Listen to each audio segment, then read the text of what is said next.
Carlos y Yujue trabajan en Vico Labs, el espacio de prototipado experimentación de Vico, una empresa de software. Esta empresa usa la sociocracia como manera de organizarse. Sobre esto hablamos ya en episodios anteriores, por ejemplo en el 299, cuando charlamos con Isa Ludita de la nave nodriza. Volvamos a la entrevista de hoy. En esta entrevista hablamos de cómo armar espacios de experimentación y cómo estos espacios se consolidan como parte de una empresa. Hablamos de inteligencia artificial, arte generativo y digital, activismo y Hack Labs. Mi nombre es Mariana Salgado, esto es Diseño y Diáspora.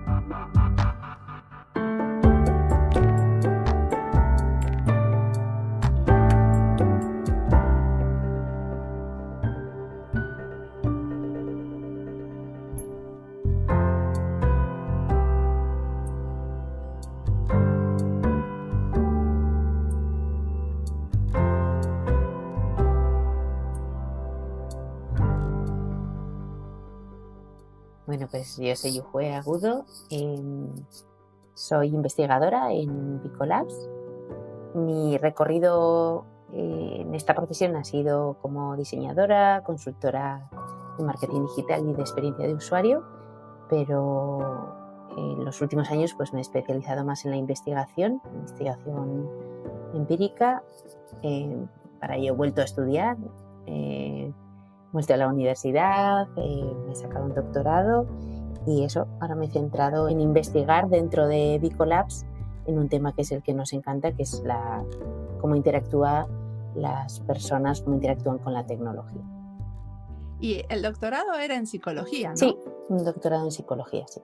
¿Y qué investigaste?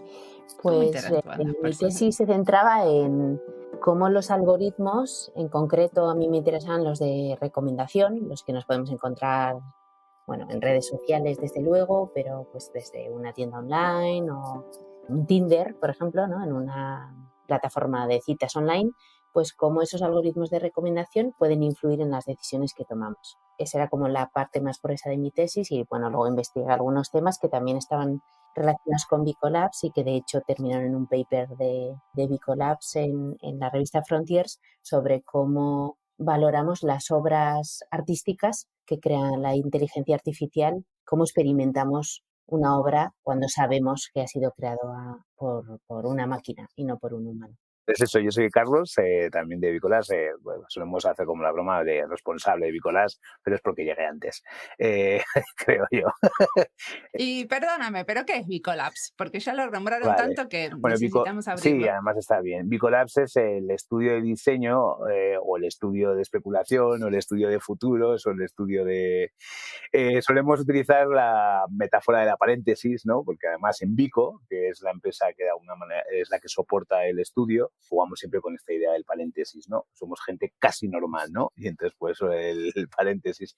Entonces Vico Labs sería como el espacio de experimentación o el laboratorio de experimentación que tenemos en Vico, que es una empresa de desarrollo de software especialmente, entre otras cosas, aquí en el norte en Pamplona, en el norte del norte, que decía Nacho Vegas. Y entonces Vico Labs es como una idea que surge de hace más tiempo, de un proyecto en el que yo estaba previamente, una cooperativa que teníamos, que se llama Investic, y pues en el transcurso de los años pues íbamos juntándonos con periferias diferentes y veíamos que la relación con la tecnología podía hacerse de otra manera, ¿no? Como por un lado está trabajar con tecnología, con el mundo del desarrollo, con el mundo del código, pero a su vez ves que la relación con el diseño, la relación con el arte, la relación con el activismo, pues tenía como una pata como muy potente, ¿no? Entonces por mi parte había habido varios intentos de ver cómo darle forma a eso, y cuando recalamos en Vico, por circunstancias de la vida, porque de hecho recalamos como de una forma así un poco particular, como ocupas dentro de la propia empresa. Teníamos un espacio, nos dejaban estar allá y de ese espacio pues acabamos viendo que podíamos unir nuestra protoidea de Vico Labs, que entonces se llamaba Interzonas, y hacerla directamente en el propio Vico, ¿no? Cómo formalizar un espacio de experimentación que nos permita como tocar estas cosas que ocurren en el mundo digital, pero de una perspectiva como un poco más exploratoria, ¿no? un poco menos clara que lo que podría ser un departamento de I+D, ¿no? Que es lo que a veces alguno nos ha querido como situar, ¿no? ¿Y qué estudiaste cuando estudiaste? Eso también tiene su... Yo estudiar no estudié nada, o sea, tengo los estudios básicos en el sentido formal. He estudiado mucho en el sentido informal. De hecho, mi única titulación es de albañil. Pero nada, desde el 2000 llevo en el mundo del desarrollo porque, sobre todo de la web, admitía que gente sin titulación pudiera participar.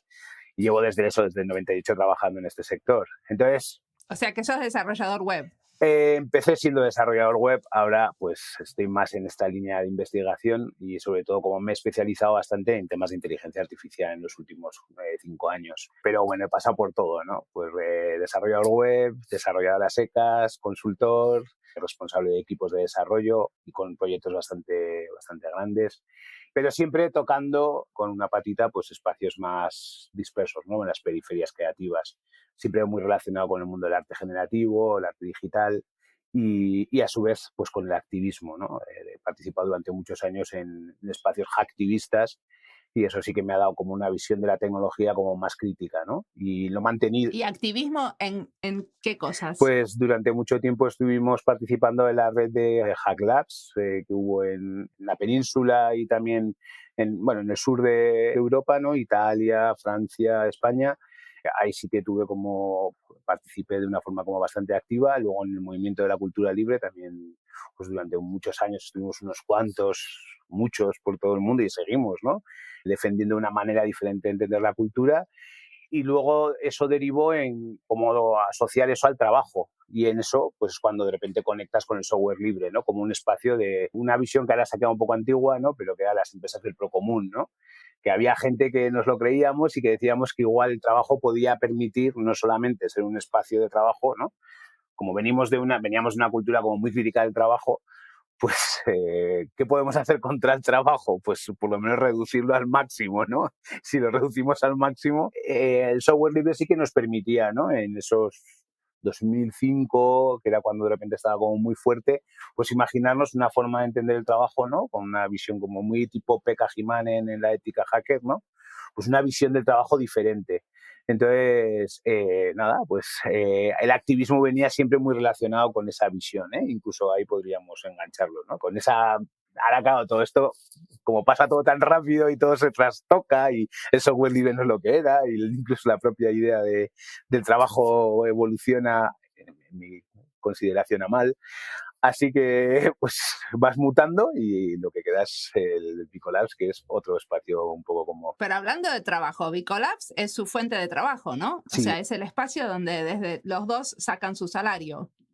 Sí. Sí, es nuestro foco al 100% en la compañía. Cuéntenme de un proyecto, cómo se financia, porque me parece que está buenísimo esto de, ¿no? De trabajar entre el arte, el activismo y los proyectos de inteligencia artificial. Me encantaría saber cómo es un proyecto, cómo sale. Sí que, como estaba diciendo, mi tiempo no es al 100% en Bicolabs. Hay un tiempo que trabajo en lo que es como estructura dentro de la organización. Bico tiene sus particularidades, una de ellas es la forma en cómo nos organizamos, ¿no? Con un modelo sociocrático. Lo estamos intentando desde hace 2 años, luego si quieres hablamos de eso. Entonces yo sí que estoy en una de las piezas de ese sistema sociocrático que le llamamos círculos. Entonces hay una parte de mi tiempo que no solamente es para Bicolabs, sino también para la propia organización, para Bico. Pero sí, como dices, nos financia Bico. Y ese es uno de los logros, o sea, esa es una de las cosas de las que nos sentimos orgullosos, porque que una organización como Bico, que es una empresa con sus intereses empresariales, desde mi punto de vista un poco más acotados, ¿no? Que esta especie de locura, ¿no? Empresarial que a veces se ve, pues admite que exista un espacio de experimentación en el propio seno de la compañía, en el propio interior de la compañía, que permite una reflexión un poco más sosegada, ¿no? Entonces... Pero digamos que la idea es que esa reflexión más sosegada también enriquece lo que está pasando en la compañía, o sea que está como mirando el futuro y las tendencias que después pueden hacer que la compañía decida a dónde poner sus decisiones. Eso es lo que nos permite es dar una visión diferente, ¿no? De la que podrías obtener en un día a día trabajando solo con clientes, en proyectos que, bueno, pues están como muy muy situados en el presente, Bicolabs permite pues hacer una mirada hacia el futuro, analizar qué es lo que viene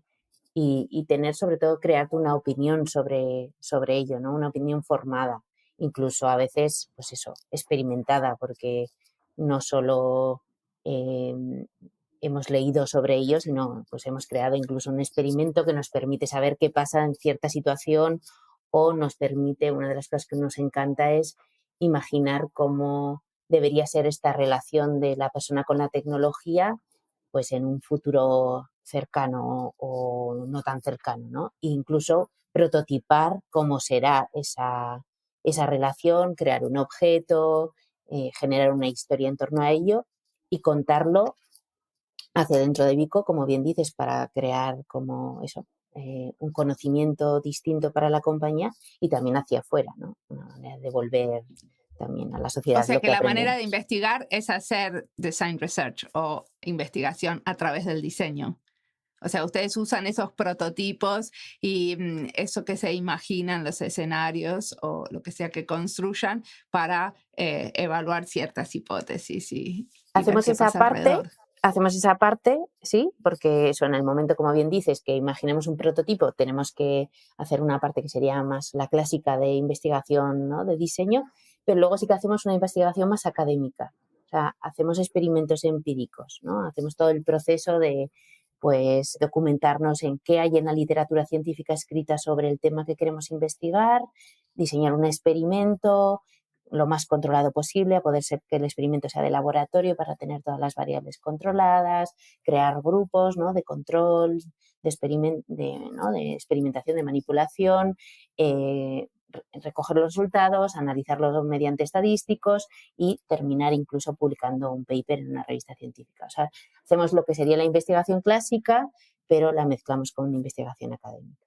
Y luego también hacemos lo que no es ni la investigación clásica ni la no académica, que es el puro disfrute de explorar realidades que hay Eso por ahí, es. que también a veces nos han llevado a lugares. O sea, el paper del que comentaba al principio Ujue viene de unos procesos de jugar con algoritmos de arte generativo, ¿no?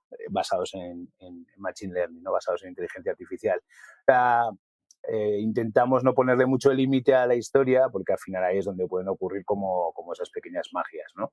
Y sí que luego pues hemos intentado como a veces como concretarlo para que se entienda, porque sí que hemos visto que es importante que lo que hacemos luego tenga un proceso de divulgación, ¿no? Al final podemos tener como varias líneas, ¿no? Una de ellas puede ser el diseño de futuros, otra puede ser el propio prototipado, ¿no? El diseño de objetos en base a prototipos o la propia investigación empírica, pero luego hay que contarlo y hay que contarlo que se entienda para nosotros mismos, para nosotras mismas, ¿no? Y eso sí que lo vemos como importante.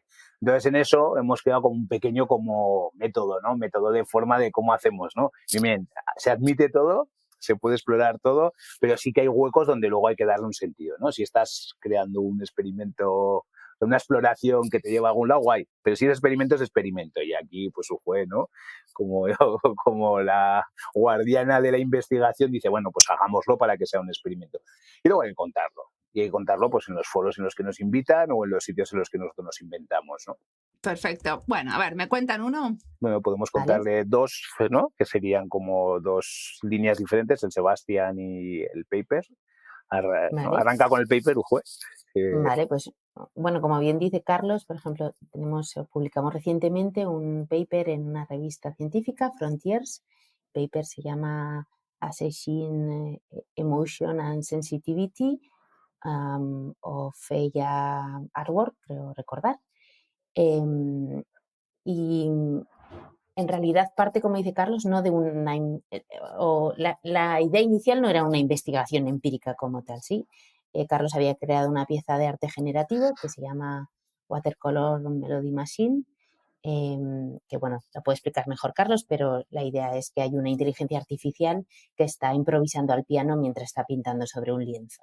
Entonces, la idea de esa pieza no era investigar, era pues eso, Jugar. experimentar con el arte generativo, ¿no? Con una inteligencia artificial que está haciendo pues eso, una obra artística. Espera, no entiendo muy bien cómo pasa. O sea, ¿Cuál es alguien toca el piano o la No, inteligencia artificial toca el piano y también pinta? hay unos modelos generativos ahora bastante interesantes que están siendo construidos por distintas compañías y por áreas especializadas, ¿no?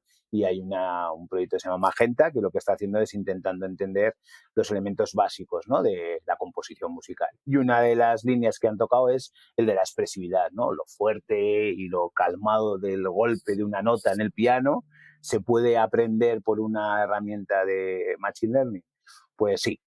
Entonces, uno de esos modelos que descubrí pues, en uno de estos paseos, ¿no?, por la internet, que decía el grupo de música, pues me pareció muy sugerente y dije, joder, pues con lo bonito que deja esa improvisación, si a esto se le añade un elemento visual creado con una herramienta de software libre que se llama Processing, pues podría quedar una cosa bonita, ¿no? Bonita porque es una de las cosas que también nos gusta, hacer cosas bonitas, de estas que dices, ay, chico, qué gusto, ¿no? Bonito es muy subjetivo, ¿eh? Pero la motivación era esa. Entonces estuve pues esos ratos tontos que tienes a las noches para jugar, ¿no? Porque lo utilizo como un espacio de diversión. Y al final quedó una cosa como compactada, como trabajada, ¿no? Y mostrándolo ya, incluso luego trabajamos más gente en Vico y en Vico Labs. Y pues no sé cómo, pues en una de estas conversaciones con un juez, hostia, ¿y esto que ves que llama la atención, ¿no?, que lo ha hecho una IA, que la base, la fuente del sonido es generado por una inteligencia artificial, ¿esto cómo nos afecta, no? Y ahí es donde arranca a la siguiente parte. ¿Es donde afecta? Pues 2 años después todavía estábamos viendo cómo nos afectaba en lo personal, porque publicar un paper es de las cosas más pesadas que yo he conocido, ¿no?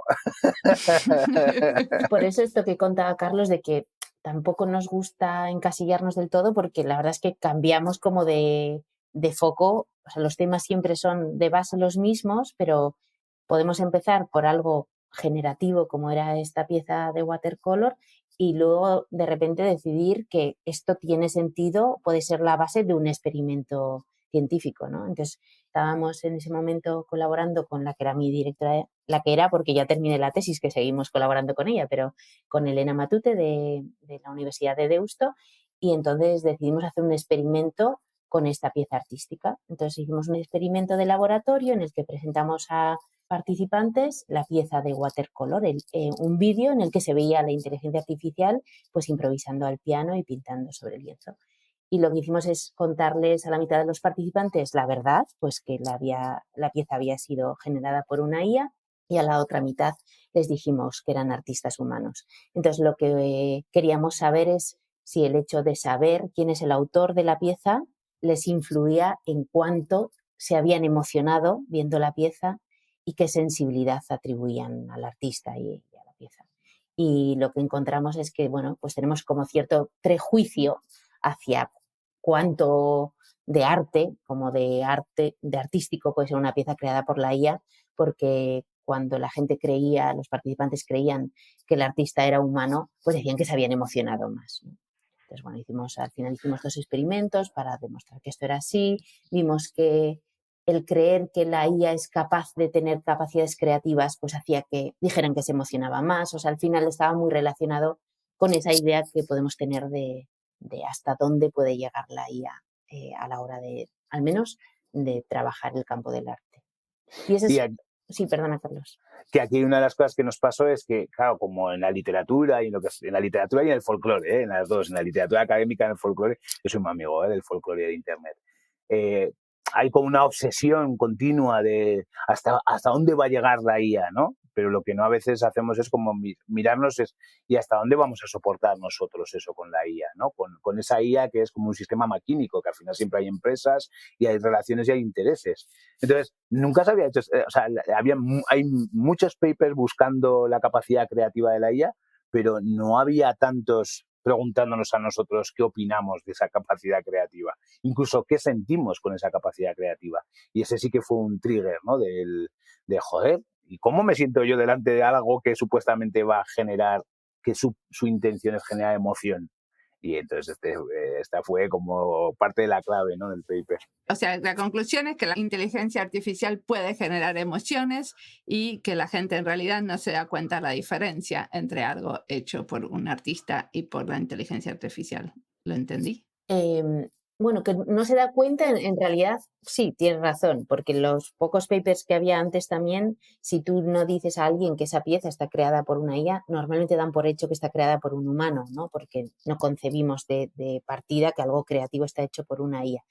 Igual el matiz de lo que encontramos nosotros en nuestra investigación es que las ideas preconcebidas que tú tengas, lo que tú creas previamente sobre lo que la IA es capaz o no, determina cómo tú experimentas esa obra. O sea, al final, tus prejuicios sobre si son buenas o no haciendo trabajos creativos harán que tú esa obra te parezca más creativa o no, te emociones más o no, consideres que es más sensible o no. Va a modificar tus propias sensaciones, ¿no? O al menos el recuerdo de tus sensaciones. Y ese es un proyecto como, ¿no?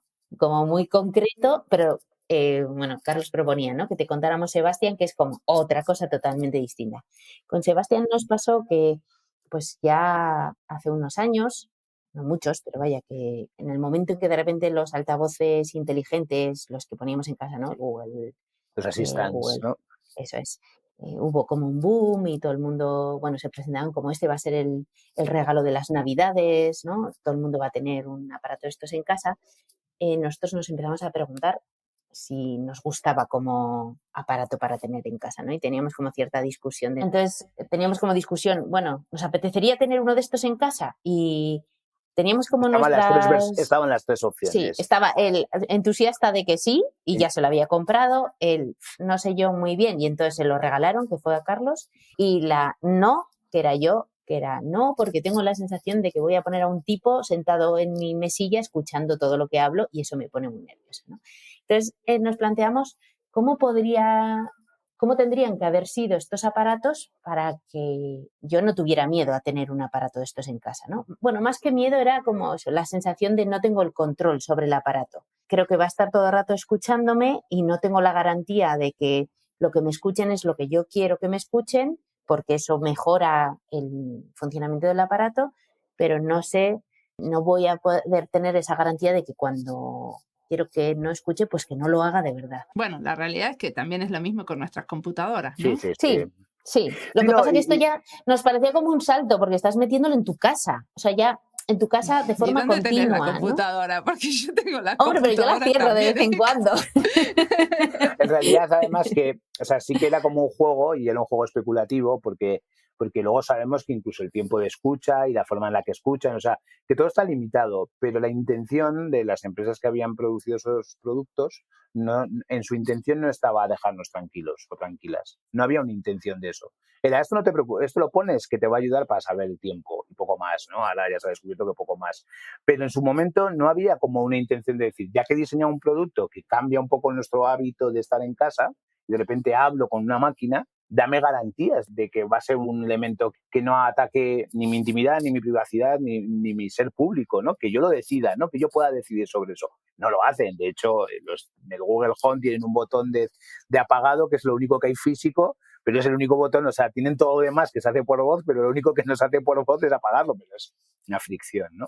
Entonces, eso, lo que quisimos es esta otra parte que te decíamos que a veces trabajamos, ¿no? Que igual está más cercana de lo que se hace en investigación de diseño, prototipado, de pensar o imaginar cómo podría ser ese aparato y crearlo, ¿no? Entonces lo que hicimos es creamos a Sebastián, ¿no? Que es el asistente que controla al asistente y es un aparato que lo que hace es controlar si Google Home está escuchando en ese momento o no y al que sí le podemos dar la orden para que apague el Google Home por voz, ¿no? Que no tengamos que ir, como decía Carlos, al aparato y darle al botón físico, pues porque hemos comprado un aparato por voz para controlarlo por voz. Entonces a Sebastián sí que le podemos pedir que apague Google Home y eso, lo apaga del todo, ¿no? Sí, lo que hacemos es conectar el Google Home al aparato.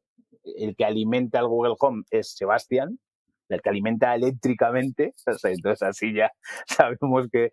Y cuando le decimos Sebastián apaga, lo que hace es cortar la electricidad al Google Home. Entonces así ya tienes la garantía. Entonces esa contradicción, ese juego de crear un asistente de voz para controlar el asistente de voz, en sí mismo nos permite jugar tecnológicamente a muchas cosas porque teníamos que comprender cómo hacerlo y dar respuesta a cómo habríamos diseñado nosotros en términos técnicos, pero también en términos de diseño, ese aparato que daría más seguridad, ¿no? Incluso nos creamos una interfaz que admitiría la posibilidad de saber lo que se ha escuchado y lo que no, borrarlo y lo que no. Luego Amazon dijo que lo iba a hacer porque le llovieron muchas críticas, ¿no? Cuando se descubrió que sí que se habían grabado voces y las utilizaban para entrenamiento, pero ahí estaban, ¿no? En sus servidores. Dijeron que iban a crear una interfaz, luego nunca llegó la interfaz. Nosotros, de hecho, no publicamos nuestra propia idea de interfaz, ¿no? Porque nos intentamos... Pero esto que hicieron es como un prototipo, ¿no? Como algo del diseño especulativo. Pero funcionaba, ¿no? Es que trataron pero funcionaba. O sea, un prototipo que funcionaba con las reglas, con las reglas del sistema. Esa sí que es una idea como muy de Bicolabs. O sea, no vale quedarse en... A ver, que no hay ningún problema, y ya haremos prototipos especulativos que no funcionan, que sin más hablan del concepto, pero sí que nos gusta crear la tecnología con los medios que tenemos, que son más reducidos que Google, obviamente, pero sí que hicimos que el aparato escuchara nuestra voz, que hablara, incluso imaginamos cómo sería técnicamente en términos de inteligencia artificial, cómo daríamos esa seguridad. Aparte, luego el aparato era muy cuco porque le hablabas, se te contestaba y entonces pues tenía como su gracia, ¿no? Y era amable y tal, ¿no? Pero digamos, no lo intentaron producir y vender. No, nos lo pidieron varias, porque además este tuvo bastante impacto y en medios y tal, y más de uno lo pedía y no. Entonces eso ya... ¿Qué hicieron? ¿Un video mostrando cómo funcionaba? Sí, hicimos un vídeo y es una serie de... En las presentaciones también tenemos como internamente cómo funciona y tal, y la verdad que internamente funcionó muy bien porque te permitía ver a los asistentes de voz de otra manera. Al final es una cuestión de hacerse preguntas, ¿no? Y eso es una de las líneas como fundamentales de Bicolabs, incluso de Bico, ¿no? Es bien, sí, vamos a construir tecnología, pero ¿cómo la construyes, no? O sea, ahí es una pieza como que a veces se nos olvida, ¿no? Igual eso también viene mucho de ese hacktivismo, ¿no? O sea, que no pasa nada. O sea, nosotros intentamos escaparnos mucho de esta especie de discurso dicotómico, ¿no? Como decía Adorno, de apocalipsis solucionismo, ¿no? Que es normal que nos miremos cada dos puertas hacia un lado o hacia otro, ¿no? Porque encima en los momentos en los que estamos pues hay mucha incertidumbre. Pero a veces igual lo que hay que hacer es abrazar esa complejidad, ¿no? Que nos está ofreciendo la realidad tecnológica en la que vivimos, abrazarla, comprenderla y entonces tener un criterio. En el caso del asistente, ponle al asistente si no hay tanto problema, pero dame la seguridad de que no vas a poner, como dice un juez, un señor o una señora encima de tu mesa del cuarto estar como espiándote, ¿no? Dame esa seguridad. Sí, tomando notas ahí. Ha dicho esto, tal, ¿no? Parte de esa premisa, ¿no? Parte de esa idea, ¿no? Parte de ese punto. Pues no se parte. Partimos de un punto en el que te tengo que descubrir meses después de que al final sí que estabas grabando los audios. Pues dilo desde el principio, pero no lo hacemos. Entonces, para eso, pues a veces es... Mark Fisher suele decir mucho, y a mí solía decir, obviamente, a mí me gusta, es mejor que protestar, mostrar la contradicción, porque te deja más claro, ¿no?, lo que ocurre. Sebastián es una piececita que nos permitió jugar mucho con esa contradicción.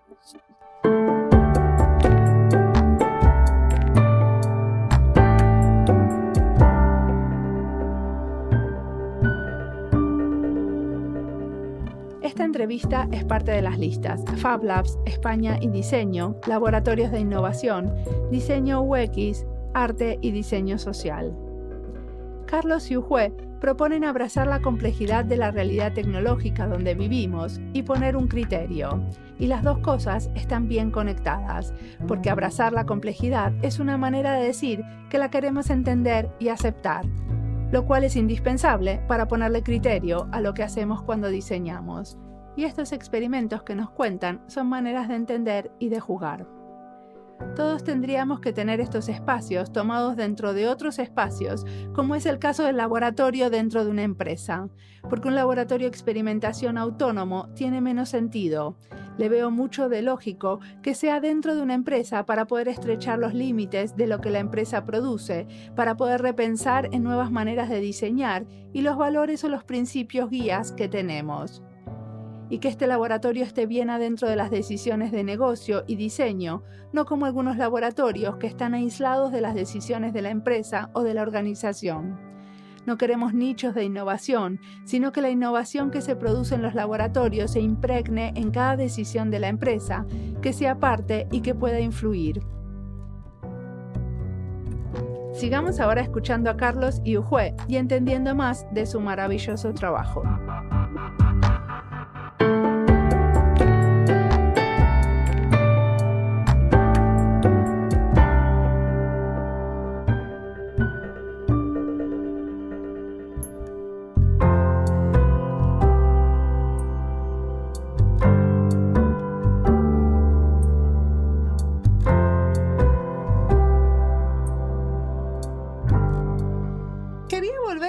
Que ustedes nombraron al principio, que es que la verdad que fue como un logro que Vico llegara a crear un espacio como Vico Labs. ¿Cómo fue ese proceso? ¿Cómo fue esa argumentación? Porque supongo que hay muchos que están trabajando en empresas de software que se están preguntando ahora, ok, ¿y cómo hacemos para convencer a la empresa que haya un espacio así donde podamos hacer estas cosas maravillosas? Bueno, pues con mucha pico y pala. No, sí que es cierto que en mi caso como precursor o como iniciador de la historia, como ya venía con procesos previos y habíamos trabajado líneas similares a esto, pues ya veníamos con un trabajo previo, ¿no? O sea, utilizar momentos de reflexión o utilizar la tecnología de una forma diferente ya lo teníamos de casa, ¿no? Entonces, mostrarlo es más fácil dentro de una compañía como Vico, ¿no? Dentro de una organización como Vico. Entonces, primero fue acotarlo en el tiempo, ¿no? No arrancar con la intención de tener un espacio como estamos ahora, ¿no? En el que un juez sí que está a tiempo completo como investigadora, sino como con tiempos más reducidos, ¿no? Y ver qué se puede compaginar, ¿no? Ver qué se puede generar un pequeño o un gran impacto para la organización, tanto lo que ocurre dentro como fuera, poco a poco, ¿no? Ese fue como uno de los métodos, ¿no? No forzar una maquinaria porque realmente no tiene sentido, tiene que admitirlo la compañía. Pero de alguna manera lo que ustedes hacen le da mucha visibilidad a Vico, o eso me parece a mí porque me interesa lo que hacen. Sí le da una visibilidad, lo único que esa es otra de las cosas que también hay que como mostrar en la empresa, que no es una visibilidad clara, ¿no? No hay un retorno específico. A veces nos gusta en sectores como los nuestros, ¿no? En el sector digital, en el sector del diseño, que las cosas sean muy claras y muy concretas y como muy perfectas. La realidad es que la vida no es así, o por lo menos yo lo vivo así. Entonces, el mayor trabajo, por lo menos mi mayor trabajo, es no cosificarnos, no decir va a ser esto y va a ser esto otro, porque eso es lo que es el artefacto, ¿no? Esto es un artefacto que lo que admite es muchas posibilidades. ¿Cuáles? Dejarlas que lleguen. Y algunas de ellas también confían en que la gente que lo va a hacer y tener una conversación continua. Claro, yo tenía la suerte de poder hablar con mucha gente en Vico y gente que además también tenía una visión de hacia dónde queríamos llevarla a la propia compañía. Entonces eso admite pues un juego complejo, porque es un juego de confianza, que eso es una cosa que no en todos los sitios se puede lograr, en Vico se puede lograr. Vico tiene esa particularidad, ¿no? Admitir que un tipo como yo, que viene de una empresa distinta, proponga montar un espacio de un estudio de diseño o un estudio de investigación, todo en uno, ¿no? Vale, pues hay que trabajarlo, o sea, hay que dar confianza a la gente dentro de la compañía, pero luego también hay que hacer esa propuesta de divulgación hacia afuera para que se vaya entendiendo nuestra propuesta. La idea es que nuestro sector es muy complejo y tenemos que dar respuestas. Pues mejor hacerlo desde las propias empresas que construimos esa complejidad. Vico es una empresa que se dedica a hacer desarrollo de software. Tenemos que dar respuestas. Y eso yo creo que en el mundo del diseño deberíamos ser como más conscientes de que somos responsables de dar respuestas, no de ser moralmente los que cargamos sobre, no, es que nos metemos en un Cristo muy gordo. Tenemos que hacer que nuestro propio espacio de trabajo nos permita la reflexión. Porque de esa manera, pues por lo menos durante la miseria del trabajo, viviremos un poco más tranquilos y tranquilas. Pero tenemos la tendencia a eso, a cosificar, a poner, no sé cuántos nombres hay ahora, decíamos otro día, UX designer, engineering manager, o sea, hay términos para cada una de las cosas, pero tiempo para reflexionar, poquito. Pues ese era uno de... Esa fue una de las maneras de poder conseguir que desde la compañía se admitiera, ¿no? Que ese espacio de reflexión puede venir bien, por un lado, porque hay un impacto real, la gente conoce que Vico reflexiona, pero a su vez, por otro lado, internamente también, joder, se crea una forma de entender lo que hacemos pues un tanto particular, ¿no? Bueno, una de las cosas que están que sé que muchas compañías de software están muy preocupados es cómo reclutar buenos desarrolladores de software. Entonces, me imagino que tener estos espacios de reflexión, este espacio de poder experimentar más, también es un gancho para algunas personas que se apasionan con su profesión y son desarrolladores para entrar en una empresa así, ¿no? Que encima se organiza sociocráticamente. Sí, o sea, al menos en los últimos años sí que ha llegado mucha gente, ¿no?, a Vico haciendo y en las entrevistas ha mencionado a Vico Labs, ¿no?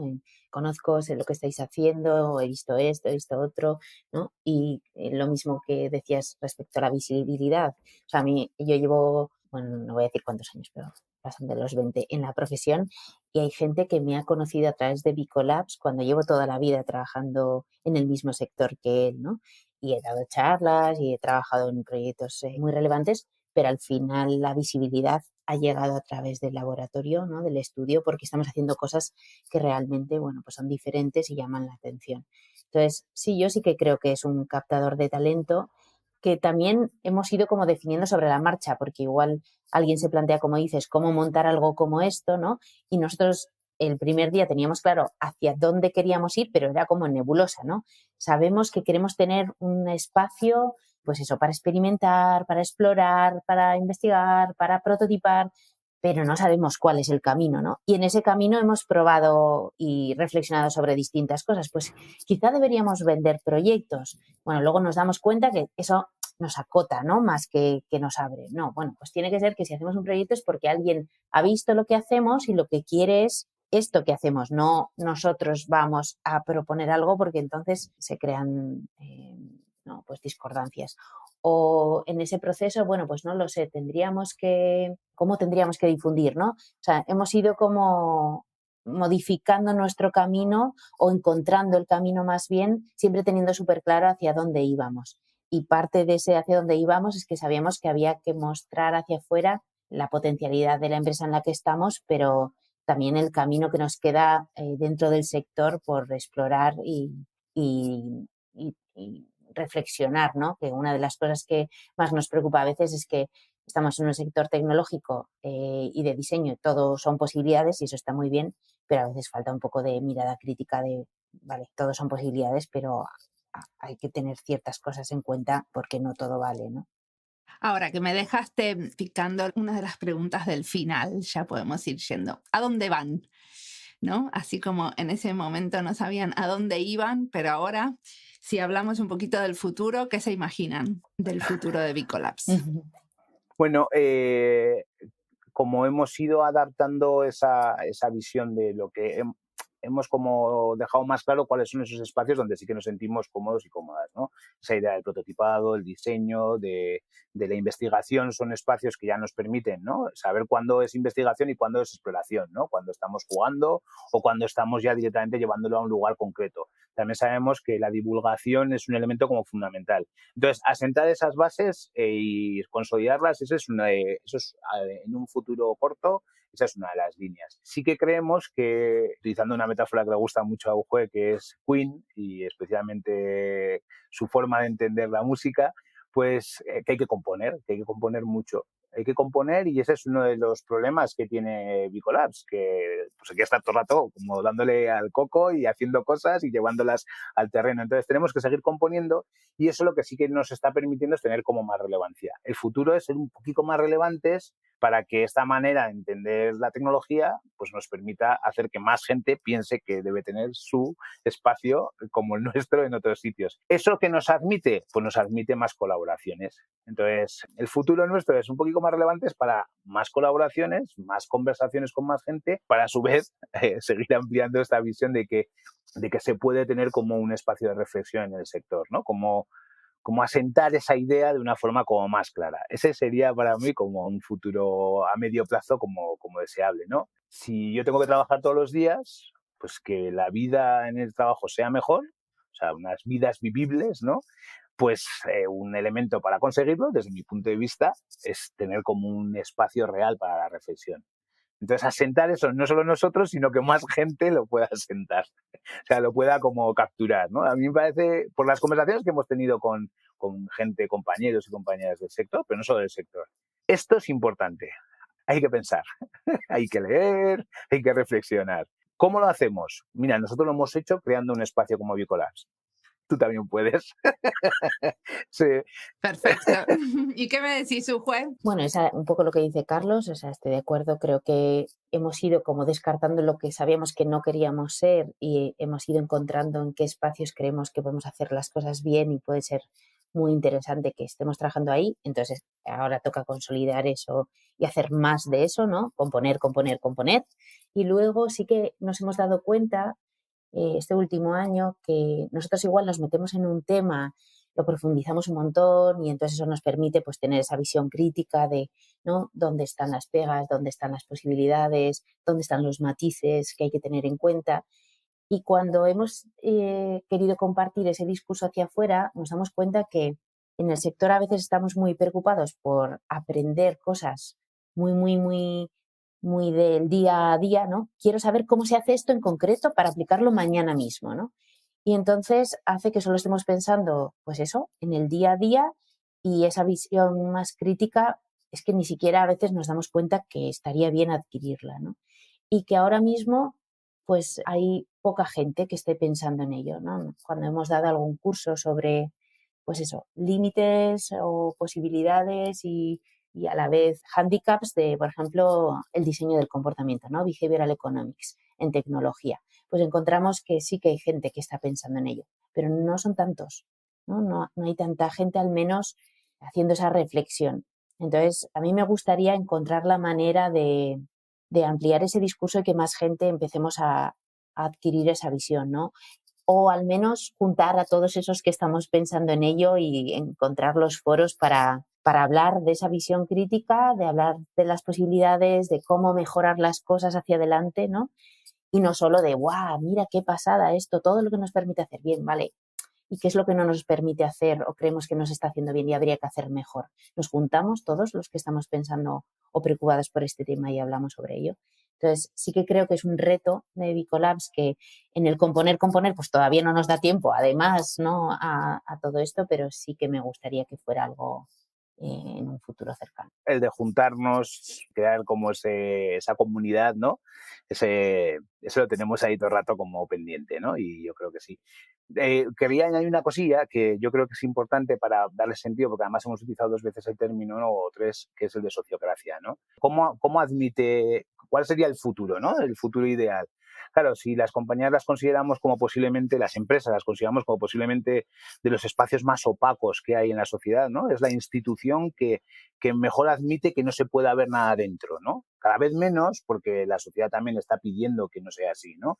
Entonces, ¿cómo se le da la vuelta a esa idea, ¿no?, a esa institución llamada empresa para que no sea así? Pues en el caso de Vico, y yo creo que ahí sí que, pues es cierto que Diego Cenzano, el CEO de la compañía, pues admite muchas de estas cosas y las admite por otros de dentro de la empresa, ¿no? Entonces, en Vico sí que llevamos tiempo trabajando sobre la idea de cómo aplanar el máximo, de cómo horizontar el máximo dentro de la complejidad que supone una compañía de casi 80 personas, ¿no? Cómo el máximo de gente pueda asumir responsabilidades reales en equivalencia a través de los artefactos que propone Sociocracia. ¿Para qué? Para que la gente que está dentro de la organización pueda trabajar más cómoda, con mayor seguridad psicológica, real, material, pero a su vez para que la forma de institución de empresa esté más relacionada con la sociedad en la que vivimos, ¿no? Yo no me sé el propósito así como, pero tú te lo sabes, ¿no? El de Pori es que te lo sabes siempre de memoria, te sale. Pero bueno, en realidad es que las empresas tienen que tener una visión clara y directa para la sociedad en la que estamos. Y eso en Vico nos lo creemos, y sobre todo porque nos lo creemos porque los que estamos trabajando nos lo hemos creído. Entonces, Bicolabs como estudio, pues un poco lo que ha dicho Ujo y lo que he dicho yo, ¿no? Pero dentro de una compañía, dentro de una empresa. Porque yo he experimentado mucho fuera de ella Y no es tan fácil. O sea, lo que mueve el mundo en el que estamos, y no es que sea un defensor del mundo empresarial y podríamos hablar de otros temas, pero a mí me sienta mal no poder hacerlo desde dentro. Y no es que sea un reformista así ahora como de un día para otro, pero ese sí que sería interesante, ¿no? Cambiar, como decía el libro de las organizaciones TIL, ¿no? ¿Cuál es el futuro? Pues el futuro es modificar el concepto de empresa que tenemos, porque si no, estamos bastante jodidos. Sí, yo le agregaría modificar también el sector público. Pues sin ninguna duda, vamos, lo agarro.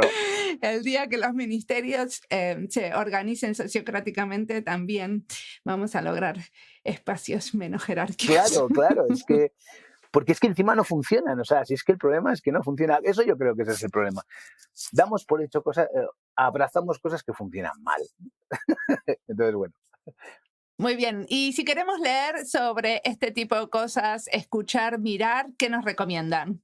Bueno, sobre tecnología, la parte que a mí más me gusta al menos, luego Carlos recomienda los suyos, pero sobre tecnología, decisiones, ¿no? Sí, comportamiento y tal, así, bueno, nuestro paper, por supuesto, ¿vale? Sí, después me vas a dar el link y lo agregamos a la página. A ver, a mí, por ejemplo, hay un libro que nos gusta mucho a los dos porque creo que refleja cómo la tecnología, a veces sí, la tecnología muchas veces la más cotidiana, puede afectar a nuestra vida, como es el caso de la aplicación de Tinder. Hay un libro, eso, como decía, muy agradable de leer, que se llama El algoritmo del amor, un viaje a las entrañas de Tinder, de Judith Duportail, y es una periodista que explica cuál es su relación con la aplicación de Tinder y cómo eso pues, le ha afectado a ella en todos los sentidos, desde tomar las decisiones con la gente que va a salir hasta cómo le ha afectado pues, emocionalmente, entender que hay un algoritmo por detrás de las relaciones que ella establece, etcétera, etcétera. Yo creo que es como un reflejo de ese impacto a veces que no nos damos cuenta que tiene la tecnología en nuestras vidas. Y luego así más divulgativos, quizá, bueno, de tecnología, a mí me gustó bastante el de Hola Mundo, de Anna Fry, que habla un poco de distintos casos de también tecnología, algoritmos que están tomando decisiones en distintos lugares del mundo y en distintos sectores, y muchas veces ni sabemos que lo están haciendo y cómo eso pues ha cambiado la forma de comportarnos y de tomar decisiones. A mí se me ocurren así como esos dos. Perfecto. ¿Y a vos, Carlos? Bueno, girándolo así como un poco más al otro lado, ¿no? Últimamente, porque lo he usado mucho para muchas cosas, el libro de Realismo Capitalista de Mark Fisher tiene su punto denso, pero a su vez es muy claro, porque el tío no escribe como un intelectual, sino como más como un crítico cultural, y a mí me ha gustado mucho porque me da muchas respuestas al momento en el que estamos ahora, ¿no? Tanto ese libro como muchos de sus artículos. Y sería como una línea que me abre como hacia ese lado, como de una visión como más política, ¿no? En la parte así como más cercana al diseño, pues con sus cosas, ¿no? Luis Montero también me da bastantes respuestas, ¿no? Los libros que tiene, ¿no?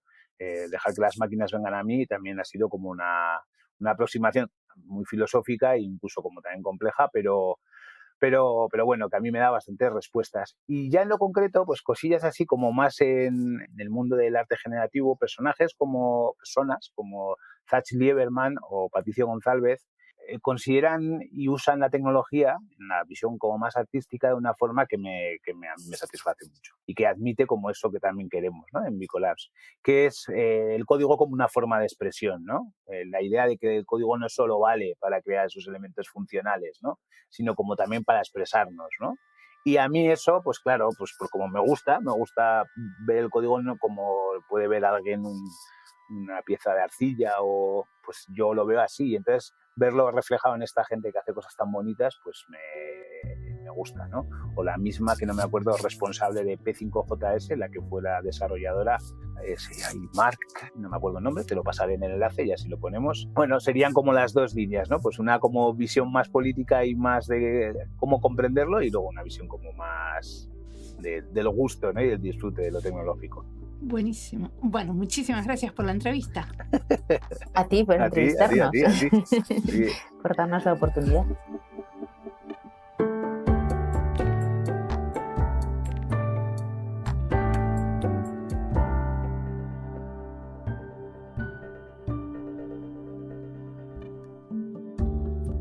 Carlos y Ujue dicen que en el mundo del diseño somos responsables de dar respuestas. Tendemos a cosificar. Hay términos para las cosas, pero términos para reflexionar hay pocos. Estoy de acuerdo. Se tiende a pensar que los diseñadores vienen y resuelven proponiendo un nuevo servicio o producto. A veces solo proponemos una pregunta. Y eso no es lo que se espera de nosotras. Entonces hay que atravesar eso de lo que se espera de nosotras e ir más allá, un paso para atrás, para después pensar si de verdad necesitamos cosificar, si de verdad necesitamos algo nuevo, un nuevo producto o servicio o lo que sea. Me pasa últimamente en mi trabajo, muchas veces, que me muestran la idea de una nueva página web o un portal para resolver algo y soy la más escéptica. A mí me asombra porque siempre fui muy positiva. Mis colegas creen enseguida que algo nuevo y tan mágico como algo en la web nos va a resolver el problema. Espejitos de colores, promesas de la nueva tecnología, que los que están menos familiarizados con la tecnología se creen más fácilmente.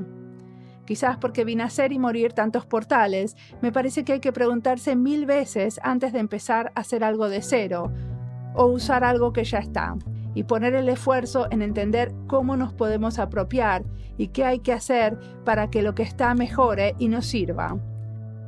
Prefiero remendar, limpiar, reparar otras cosas que empezar a buscar financiación para otra cosa más.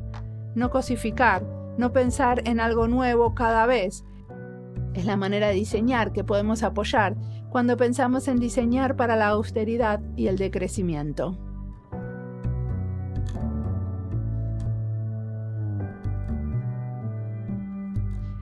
Como siempre, la música del podcast es de Antonio Zimmerman. El diseño de sonido es de Andy Fechi.